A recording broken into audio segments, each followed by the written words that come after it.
प्रधानमंत्री मोदी ने देशवासियों से एक बड़ी और अहम अपील की है। पश्चिमी एशिया में बढ़ते तनाव और कच्चे तेल की कीमतों में उछाल के बीच उन्होंने कहा, आने वाले एक साल तक सोने की खरीदारी कम करें। साथ ही विदेशी यात्राओं को टालने और गैर जरूरी खर्चों पर लगाम लगाने की सलाह भी दी है। पीएम ने लोगों से पब्लिक ट्रांसपोर्ट और कार पूलिंग अपनाने की अपील की है, ताकि ईंधन की खपत कम हो सके। दरअसल तेल की कीमतें $100 प्रति बैरल के पार पहुंच चुकी हैं। ऐसे में ये कदम देश की अर्थव्यवस्था को संभालने में अहम साबित हो सकता है। सोमनाथ अमृत महोत्सव के मंच से प्रधानमंत्री मोदी ने भारत की ताकत और आत्मविश्वास का संदेश दिया है। उन्होंने साफ कहा है कि दुनिया की कोई ताकत भारत को झुका नहीं सकती। पीएम ने 1998 के पोखरण परमाणु परीक्षण को याद करते हुए कहा कि उस समय पूरी दुनिया ने दबाव बनाया था, लेकिन भारत ने न सिर्फ उस दबाव का सामना किया बल्कि अपनी ताकत दुनिया को दिखा दी। उनका संदेश साफ था, भारत समझौता नहीं करता, भारत इतिहास बनाता है। भारतीय वायुसेना आने वाले वर्षों में अपनी ताकत को पूरी तरह एक नए स्तर पर ले जाने की बड़ी तैयारी कर रही है। लक्ष्य तय किया गया है कि 2040 तक एयरफोर्स का करीब 60% फाइटर फ्लीट पूरी तरह स्वदेशी हो जाएगा। इस बदलाव की रीढ़ बनेंगे तेजस MK-1A, तेजस MK-2 और 5वीं पीढ़ी का स्टेल्थ फाइटर AMCA-1। करीब 454 स्वदेशी लड़ाकू विमान शामिल करने की योजना बनाई गई है, जिससे वायुसेना अपनी स्क्वाड्रन क्षमता भी मजबूत कर सकेगी। पुराने MiG-21 और जैगुआर जैसे विमानों को धीरे धीरे हटाया जाएगा, ताकि आधुनिक सिस्टम को जगह मिल सके। विशेषज्ञ मानते हैं कि ये बदलाव टेक्नोलॉजी और सामरिक ताकतों दोनों में भारत के लिए बड़ी छलांग साबित हो सकता है। पश्चिम बंगाल के हाई प्रोफाइल मर्डर केस में तकनीक ने जांच को पूरी तरह नई दिशा दे दी है। एक मामूली सा यूपीआई ट्रांजैक्शन पुलिस के लिए सबसे बड़ा सुराग बनकर सामने आया है।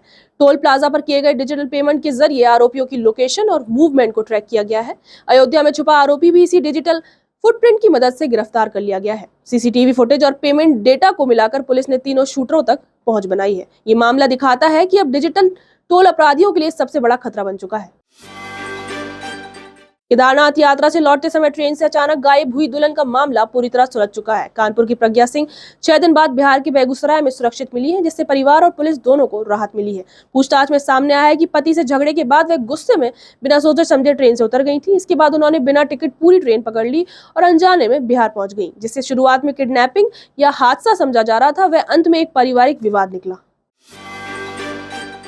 अब देश भर के हाईवे पर सफर पहले से ज्यादा तेज और सुविधाजनक होने वाला है। सरकार मल्टी ट्रेन फ्री फ्लो यानी MLFL टोल सिस्टम लागू करने की तैयारी कर रही है। इस नई व्यवस्था में गाड़ियों को टोल प्लाजा पर रुकने की जरूरत नहीं होगी। फास्टैग और AI आधारित कैमरे वाहन की पहचान कर कुछ ही सेकंड में टोल अपने आप काट देंगे। इससे न केवल लंबी कतारों में राहत मिलेगी, बल्कि समय और ईंधन दोनों की बचत होगी। गुजरात से इसकी शुरुआत की जाएगी और धीरे धीरे इसे पूरे देश में लागू किया जाएगा। पश्चिम बंगाल में नई सरकार ने सत्ता संभालते ही तेजी से फैसले लेना शुरू कर दिया है। सीएम शुभेंदु अधिकारी ने अपनी पहली कैबिनेट बैठक में BSF को बॉर्डर पर जमीन देने का बड़ा निर्णय लिया है।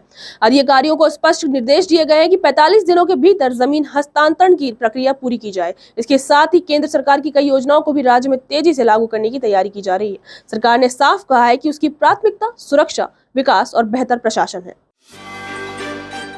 देश की न्याय व्यवस्था अब डिजिटल बदलाव की दिशा में एक बड़ा कदम उठा रही है। वन केस वन डेटा पहल के तहत सभी अदालतों का डेटा एक ही प्लेटफॉर्म पर उपलब्ध कराया जाएगा। इससे जिला अदालतों से लेकर हाई कोर्ट तक की जानकारी एकीकृत रूप में जुड़ जाएगी। इससे केस मैनेजमेंट आसान होगा और न्याय प्रक्रिया में पारदर्शिता बढ़ेगी। इसके साथ ही सुसहाय नाम का AI चैट बॉक्स भी लॉन्च किया जाएगा, जो आम लोगों की मदद करेगा। मिडिल ईस्ट में बढ़ते तनाव के बीच डोनाल्ड ट्रंप का एक कड़ा बयान सामने आया है। उन्होंने ईरान के यूरेनियम भंडार को लेकर चेतावनी दी है कि कोई भी उसके पास गया तो कार्रवाई होगी। ट्रंप ने कहा है कि अमेरिका स्पेस फोर्स इन गतिविधियों पर लगातार नजर बनाए हुए है। ये बयान ऐसे समय में आया है जब अमेरिका और ईरान के बीच पहले से ही तनाव बन चुका है। विशेषज्ञ मानते हैं कि इस तरह के बयान क्षेत्र में टकराव के खतरे को और बढ़ा सकते हैं। नेपाल के काठमांडू एयरपोर्ट पर एक बड़ा हादसा होते होते टल गया। लैंडिंग के दौरान एक विमान के टायर में अचानक आग लग गई, जिससे अफरा तफरी मच गई। उस समय विमान में 289 लोग सवार थे, जिनमें यात्री और क्रू मेंबर दोनों शामिल थे। दमकल टीम ने तुरंत मौके पर पहुंचकर आग पर काबू पाया और रेस्क्यू ऑपरेशन शुरू किया गया। सभी यात्रियों को सुरक्षित बाहर निकाल लिया गया है, जिससे एक बड़ी त्रासदी टल गई है।